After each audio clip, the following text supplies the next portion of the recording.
안녕하세요. 화곡동 수학세상 이원정입니다. 자, 이번 시간에는 우리 집합에 대해서 같이 공부해 보도록 하겠습니다. 자, 집합이라고 하는 것은 어떤 기준에 따라서 대상을 분명하게 정할 수 있을 때 우리는 그 대상들의 모임을 집합이라고 합니다. 그러니까 대상이 분명해야 되는 거죠. 기준에 명확하게. 자, 그래서 예를 들어서 자, 3의 약수라고 질문을 하면 우리는 그 3의 약수를 1과 3이다. 이렇게 얘기할 수 있죠. 자, 이렇게 기준에 따라서 분명하게 정할 수 있을 때는 집합이라고 합니다. 자, 이것들은 집합이에요. 자, 그런데 만약에 내가 질문이 3에 가까운 수다. 이렇게 얘기한다면 자, 과연 어떤 게 3에 가까울 거냐? 이건 사람마다 다르겠죠. 그리고 어떤 게 가까운지는 정할 수 없겠죠. 예를 들어 4가 가까운 건지, 뭐 2.5가 가까운 건지, 3.0000007이 가까운 건지 말할 수가 없습니다. 그래서 이런 것들은 집합에 해당되지 않는다. 그래서 자, 집합이라고 하는 것은 대상을 분명하게 정할 수 있는 것이고 그 대상들을 우리가 이렇게 중괄호로 묶어주면 자, 이것이 집합이라는 표현이 됩니다. 자, 원소라고 하는 것은 집합을 이루는 대상 하나하나. 예를 들어서 3의 약수, 그러면 1, 3을 적고, 자, 중괄호로 이렇게 마무리한다라고 말씀을 드렸죠. 그 안에 있는 요 대상 하나하나. 1, 3, 자, 이런 것들 우리는 뭐라 부른다? 원소라고 부릅니다. 자, 그럼 집합과 원소 사이의 관계를 한번 살펴봅시다. 만약에 A가 집합 A의 원소라고 한다면 우리는 A는 A의 집합 A에 속한다라고 표현을 합니다. 그러니까 A라는 집합 안에 중괄호로 표현을 한다고 했죠. 그 안에 A가 원소로 들어있다면 얘가 원소예요. 원소로 들어있다면 우리는 집합 A에 속한다. 라고 표현을 하고 원소에 대한 기호는 지금 보시는 것처럼 이렇게 속한다. 그래서 여기가 집합 자리 더 큰 거죠. 이 안에 A라는 원소가 속한다. 이렇게 표현을 합니다. 그런데 B가 만약에 A의 원소가 아닐 때, 자, B는 A에 속하지 않는다라고 표현을 해요. 지금 보시면 여기에 원소로서 A만 있다. 그러니까 B는 없죠. 없을 때에는 B는 집합의 원소가 아니다. 이렇게 표현을 합니다. B는 집합 B의 원소가 아니다. 이렇게 표현을 합니다. 자, 집합을 표현할 수 있는 방법은 크게 세 가지로 나눌 수 있습니다. 자, 원소 나열법, 조건 제시법, 벤 다이어그램. 자, 세 가지 방법으로 우리는 누구를 표현할 수 있다? 집합을 표현할 수 있습니다. 자, 원소 나열법이라고 하는 것은 원소를 나열하니까 적는 거죠. 그래서 속하는 것들을 쭉 실제로 적어본다. 자, 집합에 속하는 모든 원소를 자, 중괄호 안에 나열하여 집합을 나타내는 방법을 뭐라고 합니까? 원소 나열법. 자, 이렇게 표현되어 있는 것들이 원소 나열법입니다. 원소 나열법, 3의 약수를 이렇게 표현한 것들이 자, 조건 제시법이라고 하는 것은 자, 조건을 보여준다 이거죠. 그래서 집합에 속하는 모든 원소들이 갖는 공통된 성질을 자, 중괄호 안에 조건으로 제시해서 나타내는 방법입니다. 자, 그 방법은 어떻게 하시냐면 기본 틀이 X바 X는 뭐뭐뭐 이렇게 표현을 합니다. 그래서 이 바를 기준으로 앞쪽에 적혀 있는 것이 내가 적어야 하는 답의 형태입니다. 자, 그 다음에 이 뒤에 붙어 있는 부분은 조건이죠. 어떤 걸 만족해야 하는지를 표현합니다. 그래서, 자, 이러한 경우로 예를 들어 본다면, X바 X는 3의 약수. 이렇게 표현을 해주는 것이 무슨 법? 조건 제시법. 그때에 이 바 앞에 있는 X바 X 해서 요 앞에 있는 것이 무엇의 형태이다? 답의 형태이다. 그래서 요 형태로 쓴다. 자, 벤 다이어그램이라고 하는 것은 무엇이냐면 집합을 나타내는 그림이에요. 그림. 그래서 우리가 보통 이렇게 동그랗게 표현을 하고, 자, 이 집합이 A 집합이라고 한다면 거기에 A라고 표현을 합니다.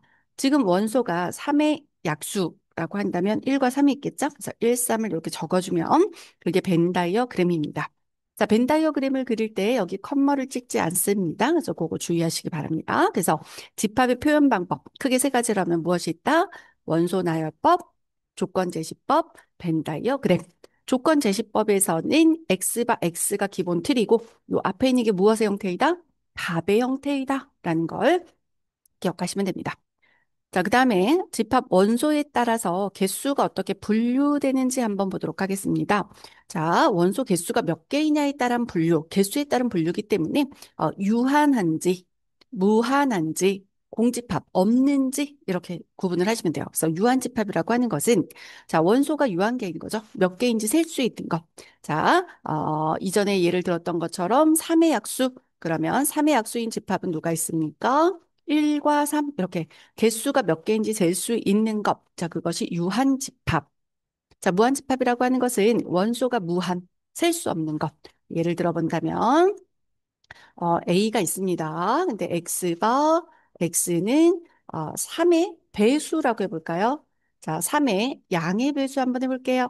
3의 배수 중에 이 양의 배수들을 나열하면 3, 6, 9, 12 계속 무한이 나오겠죠. 자, 이런 것을 무슨 집합이란다?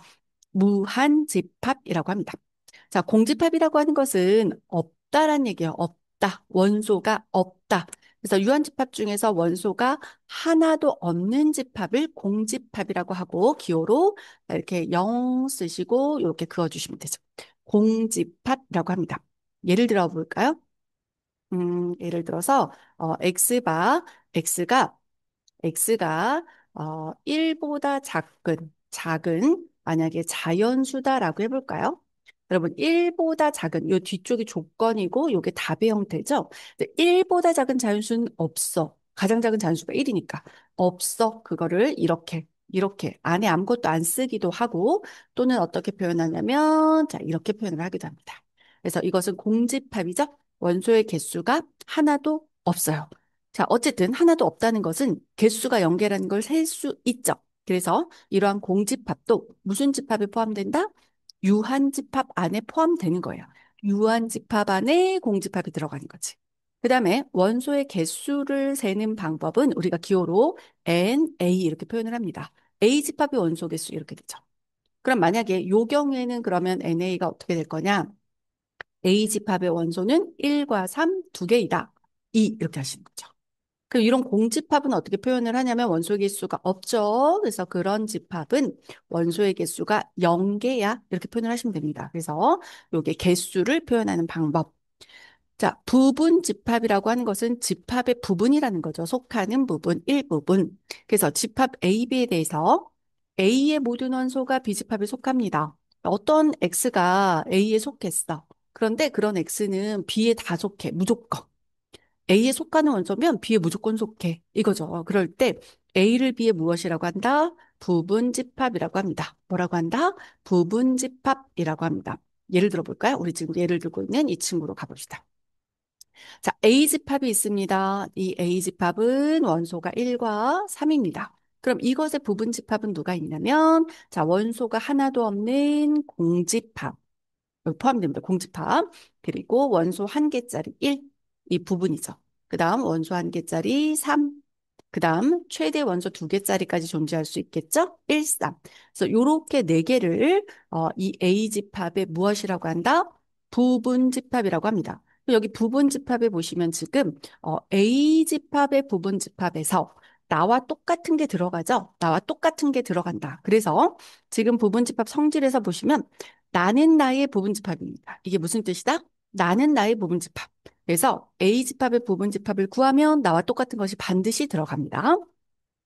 그 다음 출발을 뭐로 했다? 공집합. 그래서 공집합은 모든 집합의 부분 집합이 됩니다. 자, 이 두 개 중요하죠. 공집합은 모든 집합의 부분 집합이다. 나는 나의 부분 집합이다. 되시죠? 네, 이 두 가지는 기본적으로 무조건 포함되어 있습니다. 자, 그리고 A가 B의 부분 집합이고 B가 C에 들어갑니다. 자, A집합은 B집합의 부분 집합입니다. 여기에 속합니다. 그런데 B집합은 C집합의 부분 집합이라고 한다. 그럼 산단원법인 거죠. 연속적으로. 그럼 난 A인 너는 누구의 부분 집합이기도 하다. C의 부분 집합이기도 하다. 되시죠? 그래서 부분 집합을 구할 때는 공집합에서 출발해서 어디까지? 나까지 갑니다. 나까지 가는데 이때의 부분집합 중에서 진 부분집합을 구하라고 한다면 진 부분집합, 진짜 부분집합 이런 느낌으로 기억을 하시면 되고요. 진 부분집합을 구하라고 할 때에는 나와 똑같은 걸 제외한 나머지만 구하시면 됩니다. 진 부분집합, 그냥 부분집합이 아니라 진 부분집합이면 나와 똑같은 걸 제외한 나머지는 무엇인가요? 라는 의미로 이해를 하시면 됩니다. 자, 그 다음에 서로 같은 집합은 어떨 때 같다라고 하는지 한번 봅시다. 자, 서로 같다라고 말할 수 있는 집합은 두 집합 A, B에 대해서 A가 B의 부분집합이에요. 이게 부분집합 기호죠. 자, B도 A의 부분집합입니다. 이것도 부분집합 기호죠. 그럴 때 우리는 A, B가 서로 무엇하다라고 이야기한다? 같다라고 이야기합니다. 그래서 A와 B는 같다. 그래서 A가 B의 부분집합이면서 마찬가지로 그것도 성립하고, 자, B가 A의 부분집합인 것도 성립하는 경우는 언제밖에 없다? 둘이 같은 경우밖에 없습니다. 그래서 A, B가 같다라고 이해를 하시면 됩니다. 자, 두 집합 A, B에 대해서 A가 B의 부분집합이고, 만약에 같지 않습니다. 같지 않아. 부분집합인데 같지 않아. 그럴 때, A는 B의 부분집합인데 같은 건 없어요라고 하면, 그때 무슨 부분집합? 진 부분집합이라고 합니다. 앞에서 언급한 것처럼, B에 속하는 부분집합 모두 구했을 때, 공집합부터 쭉 구했을 때, 자기 자신이 나오게 되겠죠? 근데 그 자기 자신을 뺀 나머지 부분을 자기 자신을 제외한 모든 부분집합을 뭐라고 한다? 진 부분집합이라고 합니다. 그러면 우리 부분집합의 개수는 어떻게 구할 거냐? 부분집합 개수를 구할 때 A집합이 원소가 n개 있다라고 해볼까요? 예를 들면 A집합이 뭐 1, 2, 3, 4 뭐 이렇게 있는 거예요. 그래서 자, 보시면 A집합의 원소가 4개가 있다. 뭐 1, 2, 3, 4 또는 어떻게도 표현이 가능하다. 1, 2, 3, 4 이렇게 원소가 4개 있을 때 그럼 NA는 우리가 뭐라고 표현한다? 4라고 표현할 수 있겠죠. 원소 개수 4개. 자, 그 부분 집합을 구하는 방법은 어떻게 구하냐면 2의 n제곱으로 구합니다. 원소 개수가 몇 개인지. 그러니까 이런 경우는 어떻게 구한다는 거예요? 2의 몇 제곱? 4제곱. 그래서 몇 개이다? 16개 이렇게 구할 수 있다. 자, 그렇게 구하는 원리는 무엇이냐면 부분집합을 구할 때 여러분 1을 넣을 수도 있고 부분집합 안에 1을 포함하지 않을 수도 있죠. 2를 부분집합 안에 포함을 할 수도 있고 안 할 수도 있죠. 그래서 모든 숫자마다 경우수가 두 가지가 나옵니다. 2도 두 가지, 3도 포함할 수도 있고 안 할 수도 있고 4도 포함할 수도 있고 안 할 수도 있죠. 두 가지, 두 가지, 두 가지, 두 가지라는 건 2 곱하기 2 곱하기 2 곱하기 2의 가능성을 가지기 때문에 2의 4제곱, 그래서 n제곱개다. 이렇게 이해하시면 됩니다. 그래서 n개 원소를 가질 때 부분집합은 이게 n제곱개고 진부분집합이라고 하는 것은 누구를 뺀다? 나를 뺀다. 나와 같은 거 그러니까 몇 개 빼면 돼요? 한 개를 뺀다. 진부분집합은 전체 부분집합 개수에서 나를 빼는 거니까 한 개 뺀다. 자, 그 다음에 A의 원소 중에서 특정한 원소를 몇 개 가지도록 만들어 보세요. 이렇게 얘기한다면. 지금 1, 2, 3, 4를 원소로 갔는데 여기에서 1을 반드시 포함하는 걸로 구해보세요. 1을 꼭 들어가게 만들어주세요. 라고 한다면 여러분 어떻게 하시냐면 2, 3, 4를 가지고 부분집합을 만듭니다. 그러면 2의 몇 제곱이에요? 세제곱이죠. 그 8개 안에다가 1을 전부 다 포함시키시면 되는 거죠. 그러니까 예를 들면 만약에 2, 3, 4로 만드는 것들을 어, 예로만 부분집합을 만들면 아무것도 없는 공집합 이렇게 써볼게요. 지금 이 안에 원소를 넣을 거니까. 그 다음에 2, 그 다음에 3, 뭐 한 개짜리 4, 그 다음 뭐 두 개, 세 개, 네 개 이렇게 있겠죠. 자, 여기에다가 누구를 반드시 포함해라? 1을 포함해라 라고 한다라면 요 안에다가 여러분이 그럼 여기 1 넣고 여기도 1 넣고 여기도 1 넣고 여기도 1 넣고 이렇게 만들면 된다는 얘기죠. 그래서 이 말의 의미는 만약에 내가 특정한 원소를 반드시 포함한다라고 하면 그걸 빼고 나머지의 개수로 부분집합을 구한 다음 구해진 부분집합 안에 꼭 들어가야 한다는 거를 넣으면 되지. 이렇게 이해를 하시면 됩니다. 그래서 2의 n-k개. 그러니까 지금 여기에서 원소가 4개죠. 만약에 1, 2, 3을 다 포함해 보세요. 그러면 그걸 지워. 그럼 원소 하나 남죠? 그럼 2의 1제곱이니까 2개. 그 안에다 얘를 다 넣으면 된다. 이런 말이에요. 되시죠? 그래서 들어간다라고 하는 것은 제외하고 부분집합을 구하시고요. 원소로 갖지 않는다라고 하는 것도 마찬가지 의미입니다. 1은 꼭 없어야 돼요. 그럼 정말 지우시면 되는 거죠. 그리고 나머지로 만들면 되는 거기 때문에 구하는 방법은 동일하다. 그러니까 들어간다고 하든 들어가지 않는다라고 하든 반드시 반드시 들어가지 않아 라는 표현이 있다면 그것을 제외한 나머지 부분 집합을 구한 다음에 원하는 대로 원소를 넣는다. 이렇게 이해를 하시면 돼요. 그러면 어떤 K계는 반드시 원소이고 어떤 M계는 원소가 아니야. 그러면 들어간다는 것도 빼고 안 들어간다는 것도 빼서 나머지로 구할 수 있다. 그래서 2의 n제곱계가 원래 개수인데 거기에서 들어간다는 거 안 들어간다는 걸 다 빼서 몇 개 남는지 들어가는 거 빼고 안 들어가는 거 빼고 몇 개 남는지 그것으로 부분 집합을 구하면 부분 집합의 개수가 구해진다라고 이해하시면 됩니다.